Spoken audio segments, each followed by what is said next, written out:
So I'm just going to talk today about what my experiences have been with Google Plus and Hangouts on Air specifically. I found that Hangouts on Air are a great tool for creating community, and somehow stumbled across a way of creating Hangouts that not only build community, but they get influential people within key communities, and for lack of a better word, celebrities asking to be on my Hangouts. And so that's what I'm going to talk to you about today, which is really the key steps that I recommend for having these key influencers and celebrities asking to be on your web show. Some of the people who I've had on my Hangouts include Guy Kawasaki and Sean Welch, who just published a book, Chris Guillebeau of the $100 Startup and the Art of Nonconformity. I've also, just last week, did a hangout with Dory Clark, who just published her book, Reinventing You, about personal branding, and she's a regular writer for both Forbes and for Harvard Business Review. And she launched her book, which was published by Harvard Business Review Press at South by Southwest 2 weeks ago. And then, of course, as a result of having these regular hangouts with people who are seen as key influencers within certain communities, I have also attracted the opportunity to be hired as a producer of Google Plus Hangouts for launching particular brands and launching businesses, Live Ninja being one of them, which is a video platform that I am becoming an evangelist for. 10 steps. First step really I think is dream big, start small. Don't have your expectations too high at the start, but what I started with was really thinking about who was the group of people that I wanted to help. And I looked at what was the area where I needed the help the most. And so when I first launched my Hangouts in September, I wanted to help everyone across a wide variety of niches in categories and get them as clients. And what I had planned was that I would do a weekly Hangout show, and every week it would focus on a different category of business. The only similarity being that it would be a Google Plus Hangout and that it would be a social media turnaround show. Having that focus on multiple different categories was a recipe for disaster for me. And certainly a recipe for very quick burnout. I did the first Hangout and there were so many technical troubles, there were so many problems that I had to get over, that there was no way I could do it again the next week for a totally different business category. So what I decided to do was really make it a monthly program. And the first month, the focus was on QSR restaurants and their activities in social media. So we had the community manager from Freshie. I had my friend who is the community manager for Huffington Post Live and who had introduced me to Google Plus Hangouts on the Hangout with me. And then for the second month, what I came across was that I needed to help people who are like myself. And one of the things that I've been struggling with over the last couple of years is finding the motivation and really finding the support within my community to start writing my book. And so I decided to focus my Hangouts on book authors and publishers, so that when the time comes that I'm writing my book and I'm publishing my book and I'm promoting my book, I'll have lots of people who have success in that area around me and offering their help because I've already put the effort into helping them. So Sparkle SOS is book authors and publishers. It's now a monthly program, and I really couldn't do it any more often than once a month. Step number 2, really expect to iterate. You will refine your process as you're going. And for me, I find that everything that I do that people say, wow, you do so awesome at that. How did you get that? How did you achieve all of that? The truth is, I start off crappy at pretty much everything that I do, and I have to go through that experience. I have to go through knowing what to iterate, what to change. And I have to have the experience of some things being a total disaster. So I tried to do a hangout about Hangouts, where I was teaching people about how to use Google Plus Hangouts, using Google Plus Hangouts, It was a total technical disaster. You do not want to screen share your Hangout on Hangouts. It creates the weirdest sort of tunnel mirror type of effect. Don't want to do it. I also try to hang out about how to use Twitter. And that was, it was so-so, but people who want to learn Twitter are not so apt to go a step further and want to learn Google Plus at the same time, which Google Plus is even more challenging for people to say, I don't even know how to use Twitter. I don't want to learn two platforms all at once, or have to learn a platform in order to learn a platform. And then the other thing that I've been working on and really I've been beating it to a pulp, is trying to find success with having a simultaneous tweet chat to my Google Plus Hangout. So the name of my Hangout is SparkleSOS, hashtag SparkleSOS. And I always try and arrange a simultaneous tweet chat. I've seen this work and have some success, especially with the CMGR Hangout, which is every Friday at 2 p.m., Community Managers Hangout by my community manager. And they have a very active tweet chat that runs simultaneous to their Hangout. I find that my tweet chat tends to be a few tweets here and there. A few people from the audience will engage, but other than that, it's challenging to make it work. Step number 3 really is your pre-planning for your Hangout. The pre-promotion and the pre-taping promotion activity that you do is the most important thing to making sure that you have produced product that brings value to you. So Twitter is much more known and used network. So I tend to promote all of my Hangouts for the most part on Twitter. As well, I always set up a Google Plus event page, and I set up a Facebook event page because there are more people on Facebook who want to meet with the celebrity and the experienced book authors that I have, and they're willing to take that extra step to get onto Google Plus Hangouts if they would just know about the Hangout. And so I have to promote it where people are. So I do that on Facebook and on Twitter. During the promotion, as I said, I try and do a simultaneous tweet chat. If there's any other suggestions, I would love to hear them in the Q&A as to how to create conversation simultaneously with the live viewing audience. Because on your Hangout itself, there is a limit of 10 seats on the live Hangout. But the viewing audience, the live viewing audience as you're taping can be unlimited.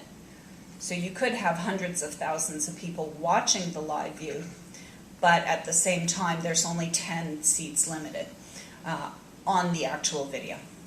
And then in advance, in order to get the key guests that will be a draw and an attraction to my Hangouts, really I leverage how new Google Plus is. And for most people that I approach and I say that I want to interview them, or I want to do a Hangout where we provide brainstorming and solutions to people in their field who are just getting started, who need help. For the most part, they have never been asked to participate in a Google Plus Hangout. And so I really position it as it's a publicity opportunity. It's just like coming onto a TV talk show, a panel talk show, and there's a little bit of preparation activity that has to happen, but it's a publicity opportunity for you, because once we're done taping this 1 hour, and you can do it from your living room, from your computer, from Hawaii if that's where you are, once that's done, then you have me promoting the content forevermore. So step 4 is really about creating your audience, and what I've discovered is that like television, like producing a television show, the majority of the audience actually comes after the taping of the show. So it doesn't bother me that we have a very small live viewing audience. It actually makes it much more manageable, because it's very difficult for me to be the producer, the creator, and the primary host of the Hangouts, and manage people who are Facebooking questions at me and tweeting questions at me and trying to get onto the Hangout. I always get a phone call right as we're about to go live saying, I can't get on the Hangout. Having that smaller and more intimate live viewing audience is actually a benefit. But if you've done your preparation and your planning work, then you'll have a great product afterwards that you can really push and optimize across all of the channels. I do try and select very carefully the 10 people who take up the seats on the Hangout for people not only who have large audiences, but people who I know will want to participate in promoting the show and want to make it a great experience for the viewers. People who really want to give as much as they're there to promote. When I create the video, the lesson that I've learned is to share it with an open mind. So the picture here is on December, I think it was December 13th, 2012, I shared our December Book Authors and Publishers Hangout to a community on Google+. It was the APE, Authors, Publishers, Entrepreneurs Community, that had just launched the week before, and it had maybe 500 book authors in it. It was one of the fastest growing communities that I saw, only a week old. What I didn't know was that Guy Kawasaki had just published a book called Ape, and that this was his community that I shared the video to. And I just wanted to let those book authors know that we have this monthly hangout. Here's the video if you missed it last night, which they all did, I'm sure.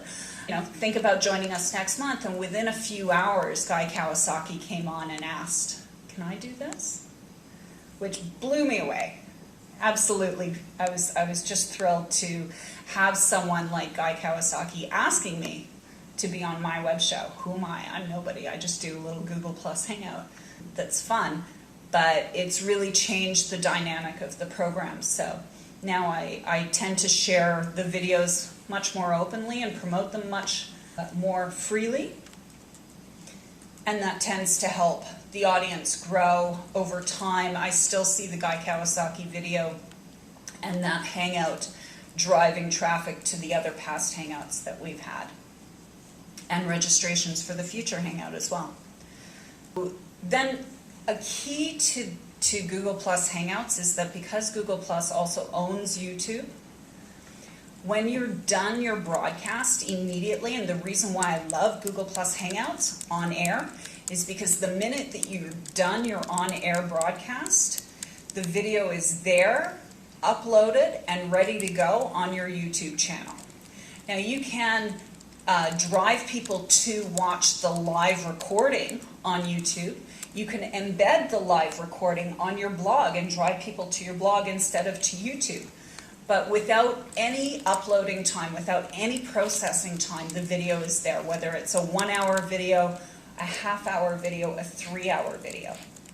It takes absolutely no processing time. So that's one of the really unique things about Hangouts on Air, and it helps overcome one of the key challenges with YouTube, which is the long uploading and long processing time with videos that are 10 to 20 minutes. I'm always uploading 60 plus minutes, and it's ready instantaneously.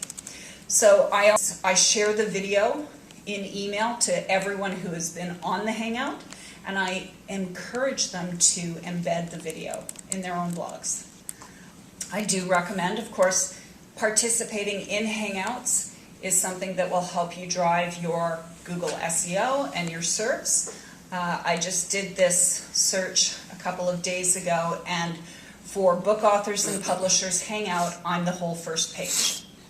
For Book Authors and Publishers Hangout on video search, out of 11 million, I'm the first 3 videos. So it's working in one way or another. And for the most part, my videos are not fully optimized. I haven't really had the time to go in and fully optimize and fully push those videos. I do recommend after you've taped, that's where you're really building your audience. You want to share your video in email, provide everyone on the Hangout the code, and the celebrity guests there's an opportunity, the bigger the name, that one share of the video will create a lot more views. And that was what I experienced with Chris Guillebeau. just moments before we started taping, he shared the YouTube link to his Google Plus audience, and we had more live viewers on that Hangout than I've had on any of the other shows.